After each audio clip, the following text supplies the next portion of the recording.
Alright, so welcome back to Canopy. More card explanations. So we're going to talk about the plants and obviously the threats in this particular video here. So let's go ahead and get started with the plants. So this is the fern. Now you're going to score points at the end of each round depending on ferns. Now I might not have explained this in the how to play video. But at the end of each round, every card you have in your forest, every card, except for wildlife, except for your tree trunks and your canopies, gets discarded. So whatever flower you may obtain, whatever threat cards you may obtain, it doesn't matter. They get discarded at the end of each round. So you don't have to worry about, getting too many fires in the second round because you got so many in the first round, because they get discarded. So that's something to note. I might not have explained that in the how to play video, but that's something important to know, that they're going to get discarded, except for wildlife, because you get to keep them for their ability and obviously for possible end scoring at the end of the game. And obviously, because you're building the trees, you get to keep them. So that's how that's going to work. So let's get started here talking about these ferns.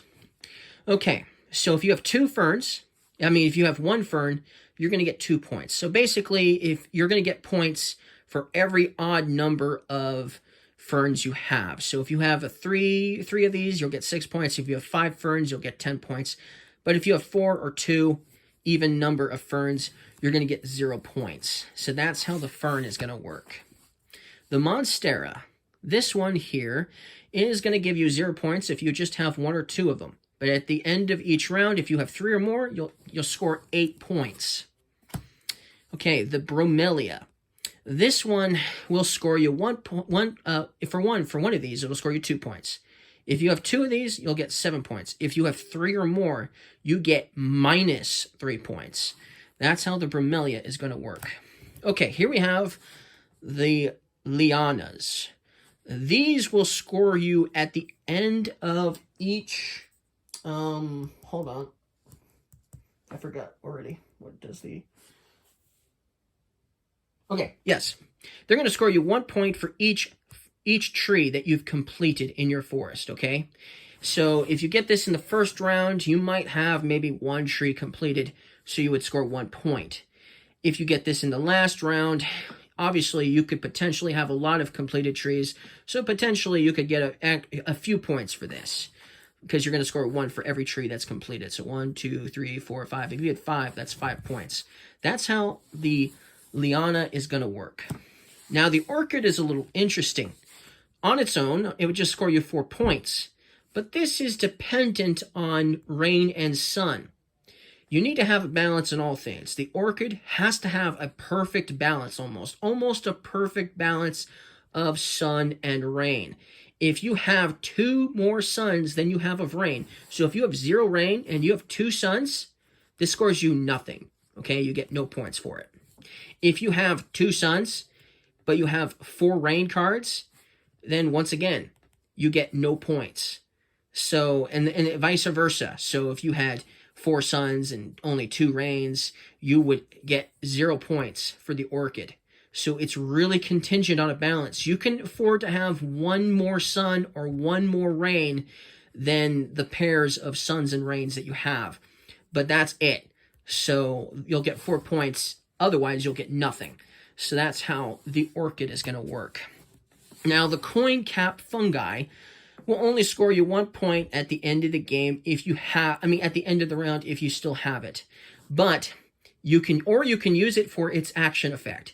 So during your turn, you can discard this fungi to discard another card you have in your forest, and then you get to draw a card from the forest deck, from the current season, obviously, deck.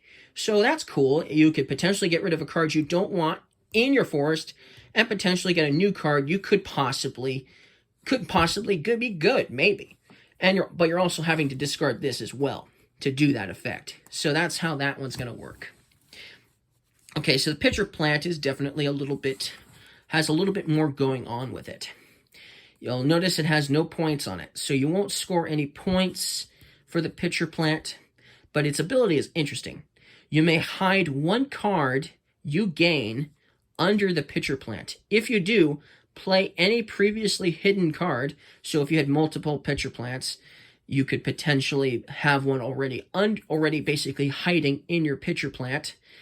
And then you would have to play the one that was already hiding before you added the new one, if you had more of these pitcher plants and you did this effect, obviously, once already.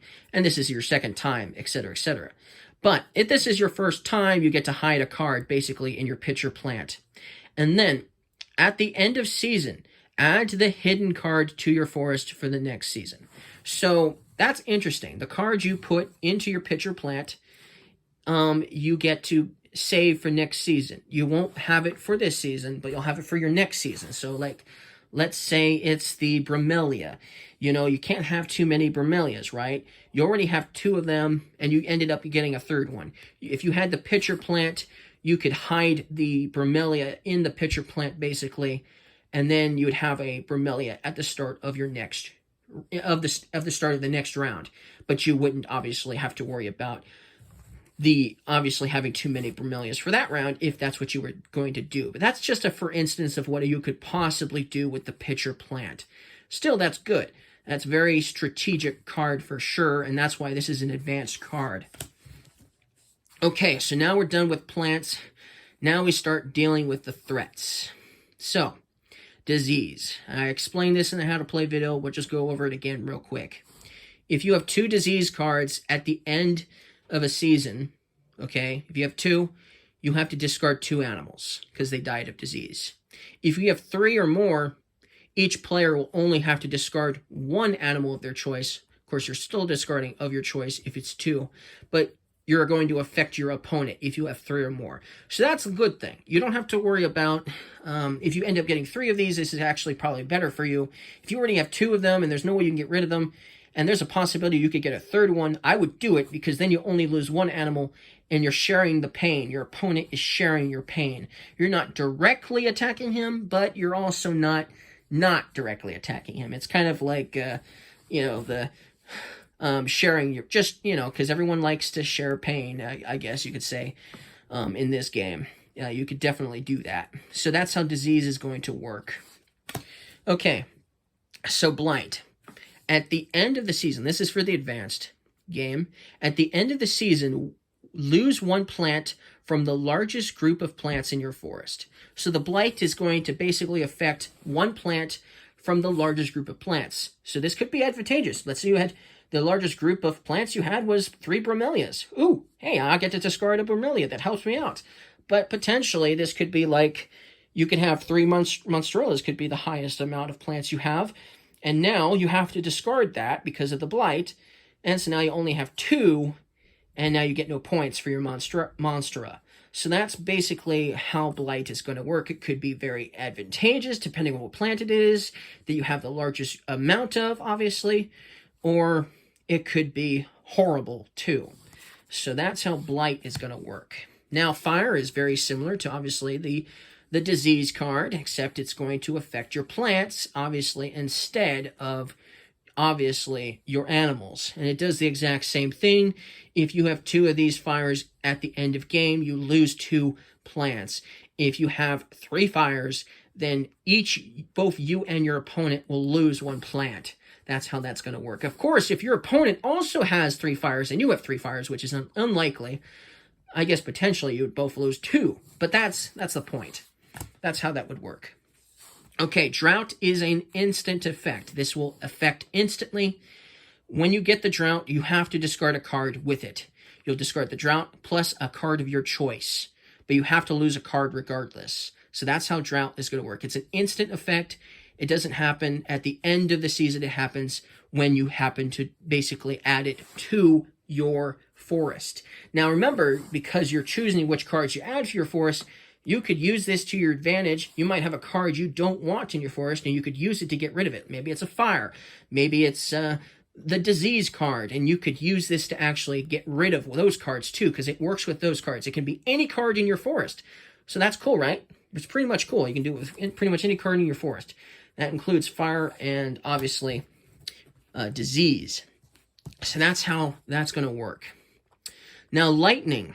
This is another instant effect. This potentially could help your opponent out, and it could also be very unfortunate for your opponent, because when lightning strikes, you both are affected by it, regardless of who drew, or should I say, who put lightning into their forest. It affects both players. Now, you have you get to choose, though. If you're the player that drew it, or should I say add it to your forest, you get to choose. You can either choose to draw 2 forest cards, and then if you do that, your opponent will also get to draw 2 forest cards from this pile. So, hey, you get 2 cards, he gets 2 cards. That's a good one, right?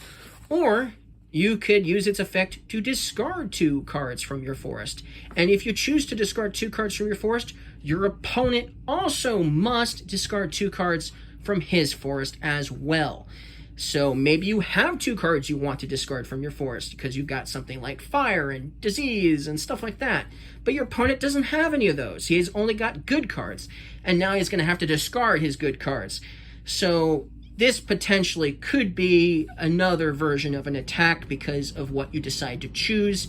You could choose the effect which would help you, but it could still hurt your opponent. Of course, depending on what cards you draw from this pile, that could still be bad because there could still be some bad cards here too. So potentially it's not really an attack. It's more like, I have to do it. You have no choice. You just get to basically choose the less of 2 evils. That's all you're doing with lightning.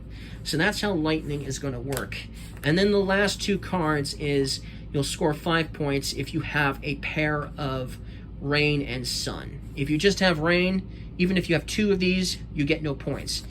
If you have 2 suns or 3 suns or whatever, but no rains, obviously you would score no points either. But you're going to score points for each pair of these you have, 5 points. So that's all of the cards in the game. That's how all they work. I mean, there's still the seed cards. I didn't talk about them. But if you do draw a seed card, then you get to look at these cards. And there's obviously plants in here.